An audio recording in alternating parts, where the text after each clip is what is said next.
philosophy of Tulsianji. He started investing in the year 1975 for the pocket money. So now you can understand the pocket money, how important it is. And now he is the leading investor and market analyst, fundamental analyst in the country. And you can listen him at various news channels and business channel, and as well as you will see his views on capital market in various leading newspaper, whether it is Economic Times, whether whatever newspaper you say, he's there. So now we have an opportunity to listen him directly on this topic, how it's going to impact us and how it's going to impact our pocket or our earnings also. That's what the Oswalji has said. So we all are eagerly to waiting to hear Tulsianji. Over to you, sir. Thank you, Manishji, for nice introduction. And I don't know whether Oswalji is there hooked up to the seminar or not, or he has gone off. No, sir, he is here only. He is there. Sir, he promised that he will listen entirely to you. So I like to say two or three things where Tulsianji, this will be my big loss. Big loss not listening you. Sir, let me now confess this, or maybe let me state this before the audience. I always address Oswalji as my guru. I always call him Guruji. And in fact, if you see here, he has allow me to Guruji, allow me to speak. And if he has said that this is the shortest time, I don't think that he needs 72 hours to make the presentation. He could have otherwise done the presentation in the next 6 to 8 hours as well. But maybe because of his paucity time, or maybe because of his some other commitments, he must have been given this excuse. That's number one. Number two, in T20, every batsman wish to have the maximum overs. You know, they play to, they get to play.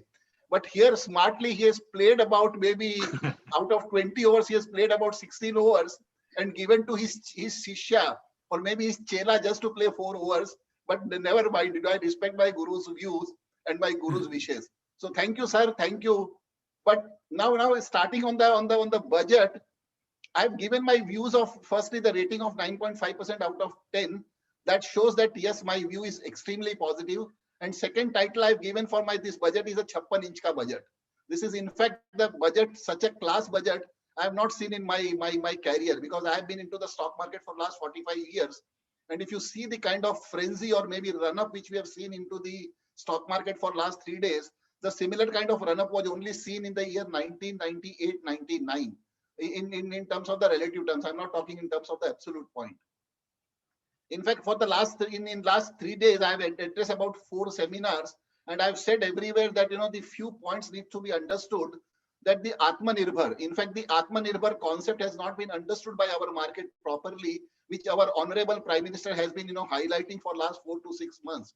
And I'm happy, in fact, today to read that Oxford University has chosen Atmanirbhar as the Hindi word of year 2020 as the what you call new word having innovated. So this Atmanirbhar concept is very positive for the budget, which has been all carried out in the all the provisions and in the economy to grow from here on. And in fact, sometimes we chartered accountants or we stock market people, or we are so much fascinated by this English word that if you would have called it if you would have given some modern English name, then we would have repeatedly narrated this Atmanirbhar concept repeatedly in our presentations. But here we feel little ashamed in calling the Hindi words.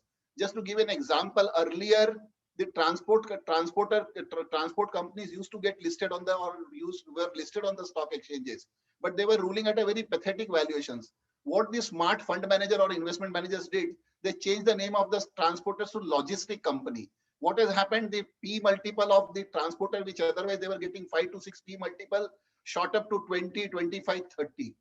What they did for the salon, we have the barber shops, for the ages.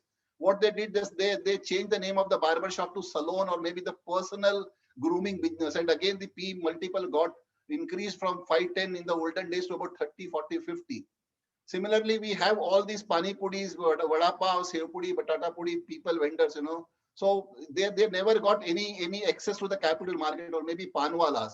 But the moment pizza people came in, we started calling them as a food chain. And they've started getting a P multiple of 100, 150, 110, 120. And so my point is the relevance of pointing this out is that this is a trap which is going on now in the capital market of giving the bizarre or maybe the unreasonable or unsustainable valuations to many of the sectors on the pretext of the change of the name. So that is the caution I need to wish to draw here. Now I will quickly go into I'm not going into the provisions of all these things. I will quickly go into some of the provisions in respect to the capital market directly. First, if I come on the fiscal deficit, 9.5% fiscal deficit for the current year, which will be expiring after a couple of months, is seen to be very reasonable, because if you take a call of the pandemic having played out and the kind of sops which have been given by the other countries, whether it is China, US has given us sops of about $4 trillion. We are not comparing ourselves with the US, but the kind of fiscal deficit which the government has been able to plug at 9.5% is really seen a big achievement. And for the next year, that is FY21-22, for which the budget has been presented, the fiscal deficit has been kept at 6.8%. And I think these two things has really cheered the foreign investors. And one thing what I've liked about that, there should not be too much what you call the theoretical approach to the FRBM, where the FM has said that the FRBM will be has been kept on hold and will try to have the fiscal deficit to about 4.5% or maybe below that by FY26, that is financial year 2025-26, 5 years from here down the line. And that is seen to be a very positive view, because when you see your economy is really struggling to sustain or to revive or even to run, the government has to come forward to pump in money into the economy, which goes into the hands of the people, and you create the assets also. Now, in the olden days, whenever we have seen, though the pandemic was a different kind of crisis we have seen, which we see after once in a century, because old pandemic was seen in the year 1920. That is what we hear. But if you see these kind of pandemic, these kind of crises, you need to come out with a novel idea. Now, in the past, whenever we have seen the economic cycle downturn, maybe the bearish phase having come in, the olden governments, maybe like UPA regime, what they did, they introduced the Manrega kind of schemes, where the money was given into the rural people or maybe in the hands of the people in the form of employment generations. But that was just the disguised employment, and it was not creating any assets. What was done under the Manrega was khadda khodo khadda bharo. That used to be the thinking which was leading to a big amount of corruption also. So yes, in this budget, what I've impressed or what I liked, what I've attracted to is creation of the tangible physical assets, maybe in the form of port, airport, seaport, dedicated freight corridor, railway, roads, and all sort of things, which will be sustaining and yielding the results over the next 2 decades, 3 decades.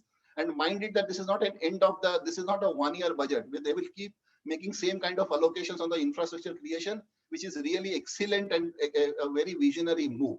Apart from that, even if you take the social assets being built up, maybe in the form of the intangible assets like the health security, or maybe the woman empowerment, or maybe the less corporate governance, doubling of farm income, they will also be going in their long way in helping the economy to grow and economy to sustain. So this is first point, which has really been very positive and which has attracted to all class of investor, and more especially the FIIs. Now, second point, which I come on the divestment target, because the government has set a divestment target of about 1,75,000 crore for the FY21-22. And if you really ask me, probably they should surpass that maybe by an amount of about 50,000 crore or so. If I just give the simple logic, they've already given a roadmap for strategic sale of BPCL, Concor, BML, or maybe and one more company, that is Air India, in the next year, that is FY21-22. And if I take the expected monetization from these 4 units, Concor can give them if they divest 50% of their stake, that is 27% of the stake. Government is holding 54% stake in Concor, and if they monetize 27%, that the government can easily get about 25,000 crore from the 27%. If you go on the BPCL, government can get an amount of about 65,000 crore from the BPCL, because the BPCL now the market cap is closer to about 87,000 crore or 88,000 crore at the rate of 400 rupees per share. I'm quite confident that the strategic sale will not happen less than 500 rupees per share, and 53% of that gives the value of closer to about maybe 65,000 crore to government. I'm not adding the much valuation not being given to BML stake of maybe 4,000-5,000 crore. But apart from that, the biggest kicker to this divestment target mobilization will be LIC IPO listing. or maybe LIC listing or LIC IPO. Because if you go by the financials, though the balance sheets and financials are not available in the public domain of LIC, but if you talk to the investment banker, or if you dig the details which they have, and the kind of valuation is being given to the insurance companies or maybe to the life insurers, the LIC should get valued anywhere between 13 lakh crore to about 16 lakh crore. And even if I take a ballpark valuation of 14 lakh crore, 10% dilution, which is the minimum required, should be able to give the government at about maybe 1,40,000 crore from that. So if you add 1,45,000 crore from LIC, 65,000 crore from BPCL, 25,000 crore from Concor, 5,000 crore from BEML, all this adds up to closer to about 2,40,000 crore. Plus, I'm not including the residual stake sale of 29%, 29.5% stake in Hindustan Zinc for about 35,000 crore, or maybe the SUTI stake, which is held in the companies like L&T, Axis Bank, and ITC. Even that can give them a fund mobilization of about 45,000 crore. So overall, I don't think that should really be a problem. But the government has taken a very smart move. Probably they don't want to have all kind of monetization of their PSU assets in one go. They will be staggering it, some of them in the next year also, that is 22-23. And this seems to be a very smart move. Because if you wish to have the asset creation like dedicated freight corridor, seaport, or maybe building of the roads, 9,000 kilometers in a year, you need huge money required for that. Even metro rail. In India, about 27 cities will be having the metro rail. Like a city like Nashik will also be going to see the metro rail coming up. So these kind of whole investment mobilization will be happening by the government in a staggered manner over next 2 to 3 years, which really seem to be a smart move by the government of curtailing the fiscal deficit and creating the physical assets. This is the second point. The third point, which I liked about the revenue estimations, if you really see those who have seen the experts coming on the TV, for the first time I've seen the economists, because economists are seen to be the most depressed and most what you call pessimist commodity in this world. They probably every morning they raise and count their fingers whether they have 5 fingers in their hand, and they get confused. Sometimes they call, no, it is 4 fingers, one thumb. But my point is that even the pessimist kind of people of economists, I'm not trying to criticize them, but it is not good to have the pessimistic view all the time on all the figures given by the government, or maybe by the just for sake of criticizing. Because if you are so independent, so unbiased, so transparent, you should have the same parameter getting applied for all the estimations, which goes haywire in taking a call thereon. So for the first time, the revenue estimations have not been challenged, because government has estimated a GDP growth of about 11%. In fact, if you go by the revenue figures and all those things, this works out to about 14% GDP. And if I add the about 4% the inflation, the nominal GDP comes to about 18 to 19%. And if you see the revenue estimation, 22.22% increase has been estimated by the government in case of corporate income tax, and maybe in case of about personal income tax. So I don't think that if you have the nominal GDP growth of about 19%, why the leading company should not be able to have the corporate the tax mobilization of 20 to 23%. So the revenue estimations are seen to be very much in place, very much practical. So these are a few features which will really be seen quite positive for the stock market. But my point is, what I in fact have been saying this all along, maybe for last 6 months or maybe last about 8 months, because during this pandemic, all the experts have given maybe 30, 40 webinars. Even I had my about 10, 15, 20 webinars. And I've been saying this from the month of May onwards, last May, that this is the best time to make investment into the stock market. Let's not wait for any event. Let's not wait for the budget. In fact, those who have invested into the stock market, I can say that from May to December, the return of about 70 to 90% has been given by the stock market across the board, whether you take mid cap, small cap, or even the frontliners. Like HDFC's frontliner stock has moved from 1,600 rupees to 2,700 rupees. That means a return of about maybe 70%. I don't think that one can really expect the HDFC Limited kind of stock to give you that kind of return. I'm not talking the March 27th March theoretical low of all the stocks or of all the index. I'm talking of the share price which they were prevailing in the month of May and June. So my point is, and in fact, this is always all the time one should remain invested into the stock market. And when on a lighter side, when I was hearing the Oswal ji, he has praised many of the provisions, that this provision is seen to be quite good, that this is quite good. So sometimes I feel that probably the chartered accountants will start losing business. In fact, I being a chartered accountant, and unfortunately I'm not in practice, so sometimes I feel happy also and sometimes I regret also. But if you really see the practicing chartered accountant, they will definitely be seeing the loss of business or maybe tough time going ahead.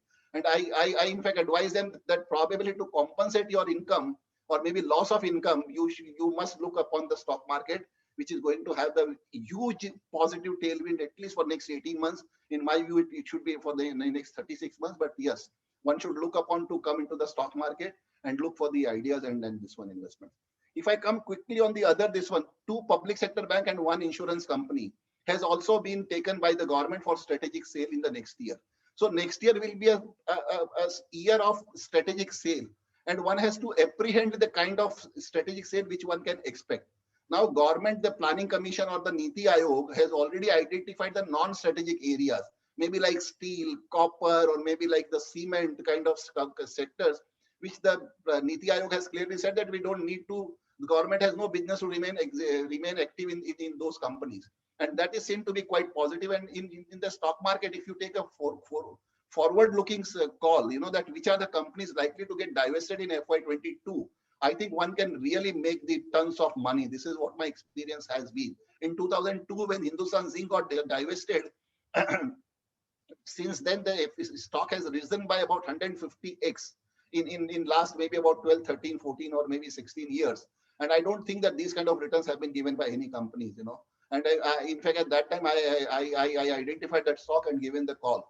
So maybe if I just want to preempt on the expected divestment, or maybe the expected, I'm including the 1,75,000 target on both the account, that is disinvestment and divestment.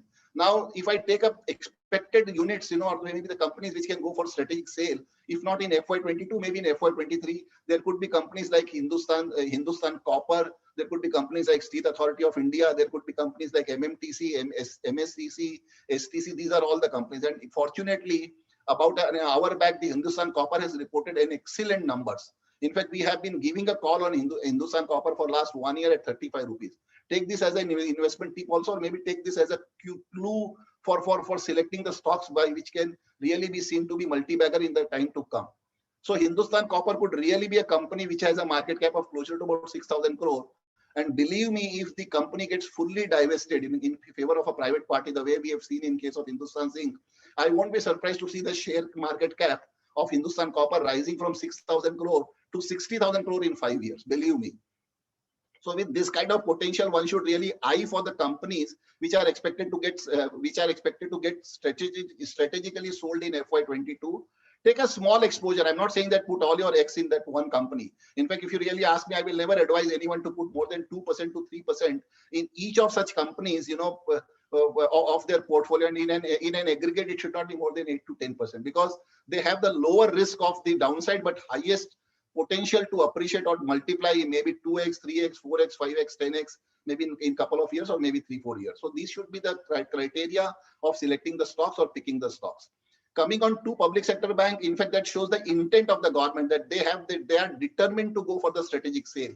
In fact, if you all recall, about maybe 7-8 years back, there used to be 30 public sector banks that got pruned to about now 14, 15, including 5 SBI associates, State Bank of Mysore, Travancore, Indore and Jaipur and all, Bikaner, Jaipur. All companies, all the subsidiaries got merged into State Bank.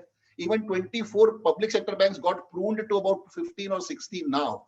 9 banks having got merged with the banks like Canara Bank, Bank of Baroda, and all sort of things. So government has smartly pruned the list of 30 public sector banks to about 14, 15. Of that, 2 will get divested in this year. Maybe 2 they will go for the next year. As I said, that the staggered plan of strategic sale will be seen, and then government will be left with maybe 2 or 3 banks again where the merger and amalgamation can be done. And they want to have the size of big size, not the smaller one. The SBI, the largest PSU bank, is State Bank of India, with a deposit base and advances base of 33 lakh crore. And the second public sector bank is in the list is PNB, having advances of 5 lakh crore or maybe 4 lakh crore. And even that 4 lakh crore, 5 lakh crore has been eaten away largely by the scamsters like Nirav Gandhi, Nirav Modi, and all sort of things. So my point is that yes, very, very calculated, very visionary steps the government is taking of strategic sale, which will really be saving the leakages, which will be improving the corporate governance, which will be improving the transparency. So keep an eye on this area also for a smaller sum. In fact, even if you allocate 5-7% on that kind of investment, I think that can reach you very good dividend, very good returns. Coming on the scrappage policy, again, that seemed to be very positive, because whenever you want to revive this, the dull economy, you need to focus on the automobile sector, because we always say that the economy, the wheel of the economy is the transport, is the automobile sector, whether it is passenger vehicle or it is a commercial vehicle. And the introduction of the scrappage policy, 20 years for passenger vehicle and 15 years for the commercial vehicle, will really be going in a very long way for keeping the auto sector quite buoyant, maybe for the next 3, 4, 5 years. And the next point, very positive point, is the FDI insurance from 49% to 74%. In fact, this was long awaited demand. And in fact, this has been asked by the foreign investors. Just to remind here the members that if you really go by the statement of the Warren Buffett has clearly said, or has been clearly saying that he will not look upon India. He is keeping very positive view on the insurance sector globally, because if you see the portfolio of Berkshire Hathaway, they have a very good exposure in the insurance sector. So he's saying that I'm very positive on the insurance sector, but I won't be making investment into the Indian insurance companies till the government allows 51% foreign holding. And acceding to his request, maybe his request or maybe the strong representation, government has taken a wise step of allowing FDI in 74% in the insurance sector from 49%.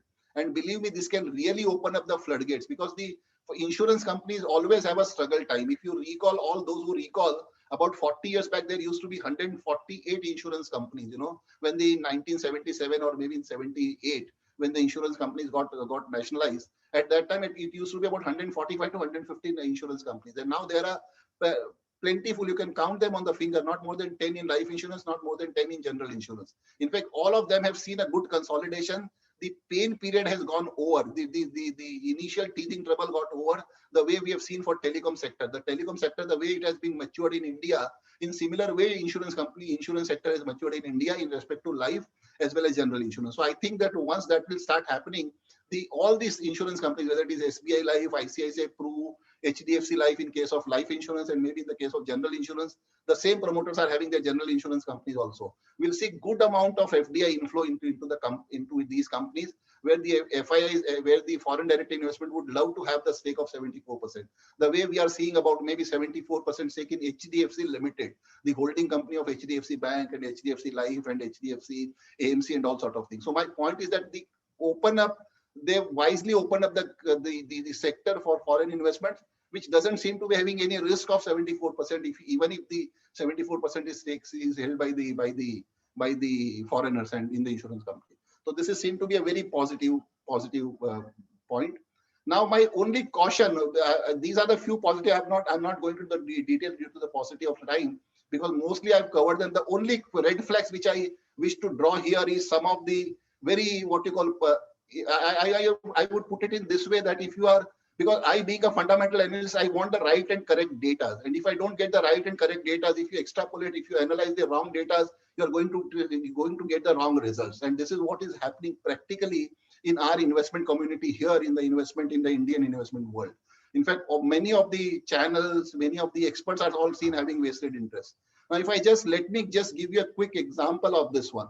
If I show you a tail of an elephant, you will say this must be a tail of a small animal, maybe like a small donkey, or maybe a small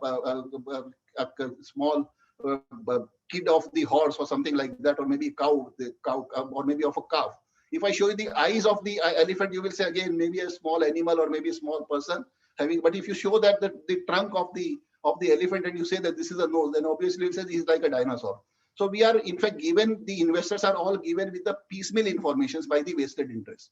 Now, let me just give here, in fact, I would as I've held the responsibility of the media and the investment bankers here, I hold the responsibility of Institute of Chartered Accountants of India as well. I hope that WIRC chairman is here. You all are, many of them, you must be in the committee of this, and I'm very unhappy. Or just to highlight two provisions. One is in respect to Ind AS 116. And I wish to have the attention of my Guruji also, Oswal sir. Ind AS 116 in respect to the lease assets, what is kind of confusion it is creating. Just to give a quick example, they want all the companies. I agree that there may be any kind of accounting treatment being given or maybe prescribed. but it must have some kind of rationality. All these multiplexes, shopping malls and all that, they take the the premises on lease, on long lease of 10 years, 5 years, 8 years, 10 years. There the Ind AS 116, India Accounting Standard 116 says that you have to capitalize the value of the rent and create the assets. So the right of use as an assets in the balance sheet on the asset side as an intangible asset. Show the liability on the liability side as the future rent payable for the prescribed period. This is bizarre because if I see the balance sheet, I get to understand, oh, they are owning assets of 2,000 crore. And on the liability side, the moment I said, oh, they have that's a debt-ridden company of 2,000 crore. Why should you take that accounting effect into your accounting standard? The second blunder which has been done by this 116 is in respect to the rental treatment. Now, just to, they must not have thought, but at least when the contingency has occurred, they must have applied the wise counsel in prescribing the accounting treatment to be given for this pandemic period. Just to give an example, in case of PVR, I'm giving you this is just an example. They are into the multiplexes business. We all know that all multiplexes across India got closed on about 15th or 17th March 2020. They did not open the whole India nationwide. They did not open by 31st December. That means for about 9 months or 9.5 months, multiplexes remained closed. Obviously, their income was nil, and all they had the losses. But because of the losses or because of the multiplexes remaining closed, this multiplexes owner, maybe like PVR, Inox Leisure, they invoke the force majeure clauses and ask for the reduction or cancellation of the leases with the landowners of the premises. Now, what has happened in lieu of that or invocation of the force majeure clauses? They got the concession, maybe 90% waiver, in various cases, anywhere between 70% to 90% waiver for the closure period. What in the AS 116 is saying that you show the entire normal rent expenditure as your expenditure, and this waiver you show this as another income. This is again idiotic. In fact, I would be bluntly saying this. Now, just to give an example, in PVR, for 9 months, they've shown an other income of 390 crore. If you collate these informations or those data after 3 years, 4 years, people will forget that they had the pandemic and they had this kind of accounting treatment being given. They will think, oh, they had another income of 390 crore. Probably that must have been because they must have monetized their assets. They must have sold some land, some property, which is a wrong treatment. On the other hand, the losses are shown as 676 crore for 9 months. They should have, the Ind AS 116 should have prescribed that you deduct this 390 crore from 6 crore losses and show that this is the net loss or this is the loss before tax. Fortunately, to support my argument, which in fact I have been narrating this for maybe last couple of weeks or couple of months, that Inox Leisure, which has declared the result today, they've shown this kind of treatment. They've shown the waiver having got from the property owners as an expense credit, as an exceptional item in the P&L account. And I think this is the right treatment. Come on the second point of the deferred tax, again, which is again a bizarre. In fact, all the media, if you really listen them, they bluntly, in fact, if you open the business channel, whether it is CNBC or the ET Now, they don't understand anything about any knowledge of the accounting analysis. They are so much impressed by the MBAs and all that, and that doesn't have anything knowledge about the CA accounting principles, accounting treatment, how it gets reflected. Now, deferred tax is a larger portion of the many loss-making companies.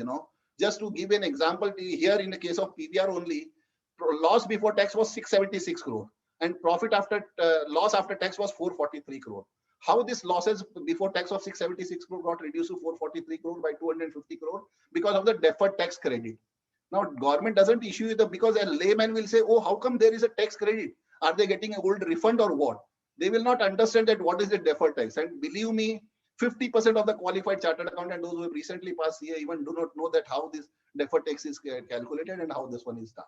So my point is that if you have a comprehensive income shown in the below line in the P&L account, why don't this deferred tax item get shifted there? Because it gives a wrong impression. Take the case of Steel Authority, which has recently declared the results. They had a profit before tax of 3,600 crore, but they had a deferred tax liability of 2,400 crores. So PAT has been shown at 1,200 crores. Now media will say, oh, the company has shown a PAT of only 1,200 crore. In fact, profit jumped 9 times from 400 crores to 360 to 3,600 crore 9 times at the profit before tax level. But because of this deferred tax having been given, because they've opted section 115BAA also, the lower income tax rates. Now there are many companies which have not, in fact, shown that the note that they've opted for 115BAA. So neither they've provided MAT liability nor they provided the tax liability at 25.17%. That is 22% lower tax plus 10% surcharge plus 10% surcharge plus 4% cess. So my point is that all the wrong data are fed to the people, all the vested interest prevails upon. And that's the reason, in fact, they will be wanting you to buy the expensive shares like Jubilant Food with a P multiple of maybe 120. With price to book of 32, I've not heard, in fact, the companies, those who have been in existence for ages, are ruling at a price to book of 32. Similar could be the case with Page Industries. Similar could be the case with Titan. Similar case could be with the PVR. As I've said, PVR having lost about 900 crore rupees in 9 months is ruling at 1500 rupees, 10 rupees share. So my point is that you need to remain away from these shares because a lot of wasted interest is playing game there. About 10 years back, Educom Solution used to rule at 4,500. And believe me, those who have heard me maybe 10 years back, or those who remembers, I caution, but all other experts on media, on television, just used to recommend that you just buy all out this Educom Solution or maybe Suzlon Energy. What has been the fate today? They've all lost 95% of their valuation in this last 10 years. So my point is that yes, one has to be very careful, but the kind of budget, the kind of scenario which we have seen, we are going to see the GDP of anywhere at least of 14% for the FY22. Difficult to take a call on FY23, but I won't have any doubt even seeing the double-digit GDP growth for FY23 also, maybe 9 to 11% or whatever it is. So if you have such a kind of tailwind seen visible for next couple of years, I think there will be umpteen number of opportunities available to make investment into the stock market. The P expansion will happen. Go for the stocks like HDFC. Take these as my investment call or maybe my investment tips. HDFC Bank, HUL, Asian Paints, Pidilite. These kind of stocks where the P expansion can happen. In fact, in this last 8 months, when I say that 60 to 80% returns have been given by these companies or these stocks, the P expansion has happened. Their earning has not grown. Earning must have shown a growth of about 5 to 10% or maybe 15% YOY basis. But the P expansion has almost doubled. So because of that, the advantage of P expansion will going to remain to be seen in these established old companies, which has a visibility of posting 15 to 18% growth in the next maybe 2 or 3 years. Then look for the multiplier effect. Every sector has a multiplier effect. In bank and financials, we take multiplier effect of 2x. That means if GDP is growing at 14%, if GDP is estimated to be at 14%, take 2 as a multiplier minimum. In fact, in financials, we apply a factor of 2 to 2.5x as a multiplier effect. So if GDP grows by 14%, the bank and financials can rise by 28 to 30%. Depends on the each performance of each bank. Cement has a P multiple has a multiplier factor of about 1.2 to 1.5. So cement sector can show a growth of about 15-16% or maybe 18%. Steel has a multiplier effect of 1. Industrials have a multiplier effect of 1.5. So look for this multiplier effect where the growth can really be surpassing the GDP, which will really be eventually seeing the earning growth. And in turn, whenever earning growth happens, you see the P expansion also happening, for those stocks and for those sectors. So taking these into account, FMCG and bank and finance should really be the focus of the investors. The only red line, apart from this tax provisions or feeding the wrong information to the people, I wish to draw 2 more red line or maybe the caution point. One is the market cap to GDP ratio. In fact, market cap as of today of BSE is 198.5 lakh crore. And if you see the economy size of as of today, or maybe as on 31st March 21, after 2 months, our economy size will be 195 lakh crore. That means we are already closer to 1x of market cap to GDP ratio. And in case of developed countries, the moment we move towards 1.2, we move into an alarming situation. So I hope that the economy should grow at a faster pace. The next year's that GDP is estimated at 3.4 trillion. For this year, it is estimated at 2.67 trillion. And our market cap is also 2.7 trillion. So I wish that the next year's GDP or our economy should grow to a size of at least 3.3 million ton, $3.3 trillion, so as to match with the market cap. So this is just the one caution on the market cap to GDP ratio. And second caution is on the too much positive view seen building up on the commodity stocks, and more especially the cement and steel. But as a prudent investor or as a prudent advisor, I've always said that never allow more than 10% or maximum 12 to 15% of your portfolio to have into the commodity stocks, maybe like cement, steel, commodity like non-ferrous metal, zinc, silver, copper, and all sorts of things. Though you will be finding them really posting huge numbers. Just to give an example, I've given you an example of Steel Authority showing increase in the PBT by 800%, 9x. Similar has been the case with GSFC. Yesterday they declared their results. 50, the fertilizer sector, their fertilizer sector has shown a growth of 400%. Their chemical sector, which was a loss making by 50 crore on the quarter, has shown a profit of 50 crore. So definitely they will be showing a good amount of growth and good amount of rise from here. But you have to take it with a pinch of salt that you should be able to exit also, because what happens when the stock keep rising, all the investors get greedy and they think that, oh, this will go rise further. But commodity cycle takes an upturn by in a ziffy manner, and it goes down in a ziffy manner.